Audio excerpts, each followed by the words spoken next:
Hello students, welcome to Gopinath classes. Students, आज से हम मैथ्स का स्टार्ट करेंगे। हमारा चैप्टर नंबर 1 रैशनल नंबर, ये एनसीईआरटी से मैंने लिया है। रैशनल नंबर करने से पहले सबसे पहले आपको पता होना चाहिए कि नेचुरल नंबर्स क्या है, होल नंबर्स क्या है, इंटीजर्स क्या है।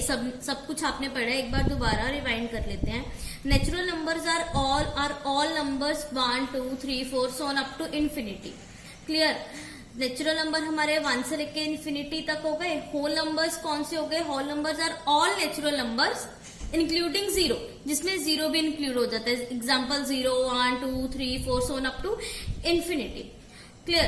तो रह के integers include all whole numbers and their negative parts. For example -4 -3 -2 -1 0 1 2 3 4। Clear. तो ये हो गए हमारे नेचुरल नंबर, होल नंबर। अभी हम आते हैं रैशनल नंबर पे। What is rational number? Rational number क्या है? रैशनल नंबर को अगर हम एक डेफिनेशन में बताएं तो any number which can be expressed in P upon Q form is called rational number. Any number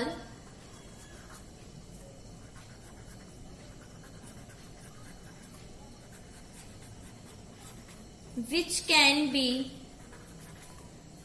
expressed in the form of P upon Q। जो P upon Q की form में है वो सारे के सारे रैशनल नंबर्स हैं। अब आप कहोगे ये तो फ्रैक्शन हो गई, तो हाँ 2 upon 3 5 upon 4 ये सभी रैशनल नंबर्स हो गए। लेकिन इसमें एक कंडीशन है। वो कंडीशन क्या है कि जो आपका डिनोमिनेटर है वो कभी भी जीरो के इक्वल नहीं हो सकता। जैसे Q है इसमें, तो Q is not equal to 0। अभी यहाँ पे 3 है 4 है, अगर 0 हो जाएगा, फॉर एग्जाम्पल हम ले लेते हैं 2 upon 0, तो जो 0 हो जाएगा तो ये तो नॉट डिफाइन हो जाएगा, इसीलिए डिनोमिनेटर 0 नहीं हो सकता। अभी जैसे हमारे पास सिंगल नंबर है 6, तो 6 रैशनल नंबर है या नहीं है? ये रैशनल नंबर है। वाई? क्योंकि इसके नीचे 1 है, तो ये रैशनल नंबर हो जाएगा। ये भी P upon Q की फॉर्म में आ जाएगा, तो ये सब रैशनल नंबर है।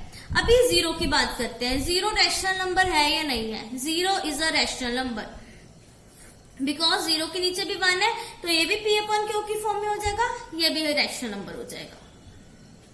तो स्टूडेंट्स, हमारा नेक्स्ट टॉपिक है properties of rational number. Properties बहुत इंपॉर्टेंट है रैशनल नंबर की। अगर आपने प्रॉपर्टीज आराम से समझ ली तो आपके लिए चैप्टर करना बहुत इजी हो जाएगा, और ये प्रॉपर्टीज आपके आगे फर्दर बहुत यूज होगी। 4 प्रॉपर्टीज है जो मेजर प्रॉपर्टीज यूज होती है रैशनल नंबर में। नंबर 1 है क्लोजर प्रॉपर्टी। नंबर 2 है कम्यूटेटिविटी प्रॉपर्टी।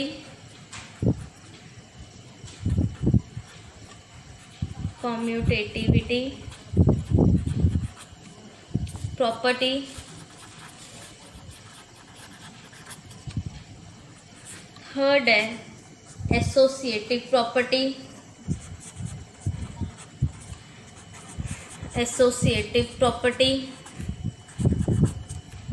फोर्थ है distributive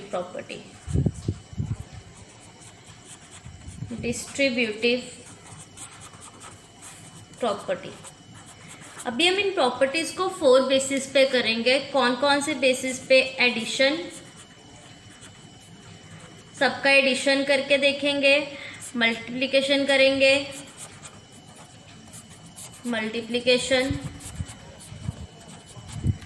subtraction and division. In 4 basis पे हम प्रॉपर्टीज की एग्जाम्पल चेक करेंगे कि प्रॉपर्टीज वहां पे वेरी करती हैं या नहीं करती हैं। ओके स्टूडेंट्स, तो हमारी सबसे पहले प्रॉपर्टी है क्लोजर प्रॉपर्टी। हम क्लोजर प्रॉपर्टी से स्टार्ट करते हैं। बेसिकली क्लोजर प्रॉपर्टी क्या बोलती है? क्लोजर प्रॉपर्टी बोलती है the addition, subtraction, multiplication and division of all rational numbers is equal to a rational number. जैसे सबसे पहले हम स्टार्ट करते हैं एडिशन से। तो एडिशन of रैशनल नंबर्स। अगर हम दो रैशनल नंबर्स का एडिशन करते हैं तो वो भी एक रैशनल नंबर ही होना चाहिए, is also equal to a rational number. ये हमारी क्लोजर प्रॉपर्टी है। लेट्स सी कि ये वेरी करती है या नहीं करती है। सबसे पहले हम ले लेते हैं एक नंबर 1/2 और दूसरा नंबर हम ले लेते हैं 3/4। अब हम इन दोनों को ऐड करते हैं। इन दोनों को ऐड करके हमारे पास क्या आएगा, it is equal to 4 + 6/8 which is equal to 10/8 और कटिंग करके हमारे पास आ जाएगा 5/4। तो दो रैशनल नंबर थे, P/Q की फॉर्म में थे और इन दोनों को ऐड करके भी हमारे पास एक रैशनल नंबर आया जो कि P/Q की फॉर्म में है। तो ये क्लोजर प्रॉपर्टी हमारी वेरी करती है, that addition of rational number is equal to a rational number. अभी नेक्स्ट इसी तरह हम सब्ट्रैक्शन पे चेक कर लेते हैं। सब्ट्रैक्शन पे चेक करते हैं। सब्ट्रैक्शन के लिए हम सेम यही नंबर्स यूज कर लेते हैं। 1/2 माइनस 3/4। अब इन दोनों को माइनस करेंगे तो क्या आ जाएगा, 4 - 6/8। तो माइनस करके क्या आया, -2/8। अभी ये भी रैशनल नंबर है। The subtraction of to rational numbers is also a rational number. तो ये भी हमारी सेकेंड प्रॉपर्टी हो जाएगी क्लोजर में। अभी नेक्स्ट है हम क्लोजर प्रॉपर्टी के थर्ड, मल्टीप्लिकेशन के लिए चेक करते हैं। मल्टीप्लिकेशन क्या बोलता है कि दो नंबर का जो मल्टीप्लिकेशन है वो भी रैशनल नंबर है। अब एक हम रैशनल नंबर ले लेते हैं 1/2 और दूसरा सेम वही 3/4। अब इन दोनों का मल्टीप्लिकेशन किसके इक्वल है, 3 × 1 = 3, 4 × 2 = 8। क्लियर। तो ये भी एक रैशनल नंबर हो गया। So the product of the multiplication of two rational number is also rational number. Clear? Fourth है डिवीजन के लिए। अब हम चेक कर लेते हैं कि ये डिवीजन के लिए वेरी करता है या नहीं करता है। तो डिवीजन के लिए भी हम सेम नहीं यूज करते हैं। 1/2 डिवाइडेड बाय 3/4। 1/2 डिवाइडेड बाय 3/4 कैसे डिवाइड करेंगे, डिवाइड वाली टर्म को मल्टीप्लीकेशन में चेंज करके यहाँ पे रेसिप्रोकल कर देंगे तो डिवीजन हो जाएगी। 2 × 1 = 2, 2 × 2 = 4। तो हमारे पास क्या आ जाएगा, 2/3। So the division of to rational number is also a rational number. तो यहाँ पे भी हमारी जो क्लोजर प्रॉपर्टी है वो वेरी करती है। ओके स्टूडेंट्स, तो हमारी नेक्स्ट प्रॉपर्टी है एसोसिएटिव प्रॉपर्टी। एसोसिएटिव प्रॉपर्टी भी हम addition, multiplication, subtraction and division के लिए चेक करेंगे। मैं आपको बता दूं कि जो एसोसिएटिव प्रॉपर्टी है वो सिर्फ और सिर्फ एडिशन और मल्टीप्लिकेशन पे वेरी करती है, वो सब्ट्रैक्शन और डिवीज़न के लिए वैलिड नहीं है। तो मैं आपको एग्जांपल्स परफॉर्म करके सबकी दिखा देती हूँ। सबसे पहले हम चलते हैं एडिशन पे। एडिशन, अब एसोसिएटिव प्रॉपर्टी क्या कहती है, according to associative property for any rational number A B, for any number, for any numbers a, b, c, any numbers, not only rational, any number a plus b plus c is equal to a plus b plus c। तो ये हमारी associative property है कि a bracket में b plus c is equal to a plus b in bracket plus c के equal है। अब हम इसके एक एग्जाम्पल ट्राई कर लेते हैं। फॉर एग्जाम्पल हमारा जो a है वो 2 है, B है वो 7 है और जो C है वो 5 है। अब सबसे पहले हम चेक कर लेते हैं A + B + C के लिए। तो वैल्यूज पुट करते हैं, 2 + 7 + 5 ये एक ब्रैकेट में है। अब ऐड कर दो, 7 + 5 किसके इक्वल हो जाएगा, 12 के इक्वल। 2 + 12 और ये किसके इक्वल आ जाएगा, 14 के इक्वल आ जाएगा। अभी हम A + B + C के लिए चेक कर लेते हैं।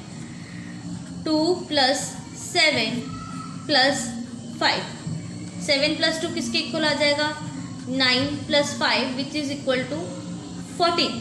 सो A + B + C is equal to A + B + C। So associative so addition जो एसोसिएटिव प्रॉपर्टी है वो एडिशन के लिए वैलिड है। ओके, तो अभी हम सब्ट्रैक्शन चेक करेंगे एसोसिएटिव प्रॉपर्टी के लिए। मैंने आपको पहले बताया है एसोसिएटिव प्रॉपर्टी के लिए सब्ट्रैक्शन वैलिड नहीं है। तो इसका रूल क्या है? फॉर एग्जाम्पल हमारे पास वही 3 नंबर है। फॉर एनी नंबर्स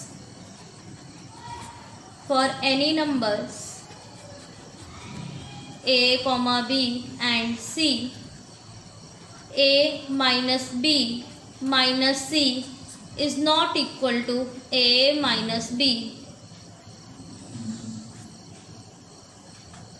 ब्रैकेट मैंने सॉरी बेटा गलत लगा दी। सो ये माइनस इसके बाहर है। a minus b minus c is not equal to a minus b minus c। ठीक है, तो a minus B minus C is not equal to a minus B minus C. मैं आपको यहाँ दोबारा लिख देती हूँ अगर नहीं क्लियर हो रहा। सो अभी हम इसकी एग्जांपल लेते हैं एक। ठीक है, वही हम सेम नंबर्स ले लेते हैं। a is equal to 2, b is equal to 7 and c is equal to 5। तो सबसे पहले हम चेक कर लेते हैं a माइनस बी माइनस सी के लिए वैल्यूज पुट करते हैं। 2 माइनस 7 माइनस 5। ओके, सो 2 माइनस 7 किसके इक्वल हो जाएगा? -5। -5 किसके इक्वल हो जाएगा? -10 के इक्वल हो जाएगा। अभी हम चेक कर लेते हैं a माइनस b माइनस सी के लिए। तो a कितना है अपने पास? 2 माइनस 7 माइनस 5।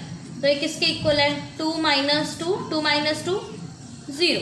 सो एसोसिएटिव प्रॉपर्टी सब्ट्रैक्शन के लिए हो गई a minus B minus C is not equal to a minus B minus सी।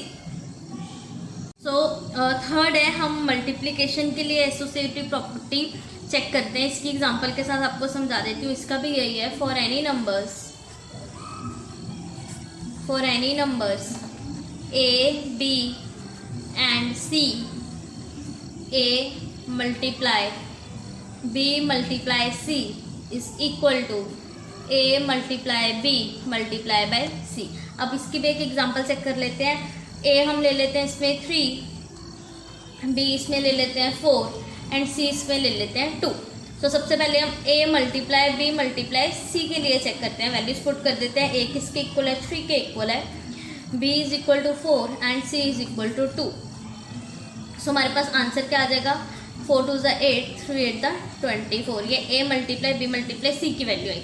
अभी हम सेकंड वाले की निकालते हैं जिसमें a मल्टीप्लाई b एक ब्रैकेट में है और c बाहर है। तो वैल्यू सेम वही है, तो पुट कर देते हैं। सो 4 3 = 12 multiply by 2। So 12 2 = 24। So multiplication is valid for associative property. So a multiply b multiply c is equal to a multiply b multiplied by c। तो फोर्थ है डिवीजन। अब डिवीजन के लिए मैंने आपको पहले ही बोला था कि ये वैलिड नहीं होता है।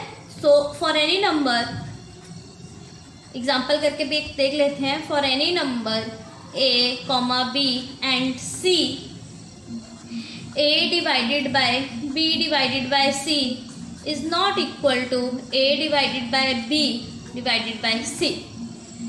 ये इक्वल नहीं है तो हम इसकी एक एग्जांपल देख लेते हैं। अब इसमें थोड़ा सा बड़ा नंबर ले लेते हैं। a हम ले लेते हैं 100, b ले लेते हैं 20 एंड c ले लेते हैं 5। क्लियर? सो सबसे पहले हम चेक कर लेते हैं a divided by b divided by c। इसके लिए चेक कर लेते हैं। तो a अपने पास क्या है? 100 डिवाइडेड बाय 20 डिवाइडेड बाय 5। सो 20 को अगर 5 से डिवाइड करेंगे तो हमारे पास क्या आएगा? 4 आएगा। और अगर 4 को 100 से डिवाइड करेंगे तो हमारे पास क्या आ जाएगा? 25। क्लियर? अभी हम सेकेंड वाली इक्वेशन उठाते हैं।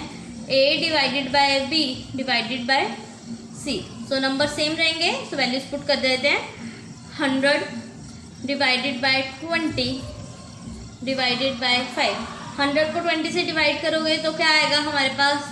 5, बिकॉज 25 द 100 डिवाइडेड बाय 5 और 5 को 5 से डिवाइड करेंगे तो क्या आएगा 1. So A divided by B divided by C is not equal to A divided by B divided by C.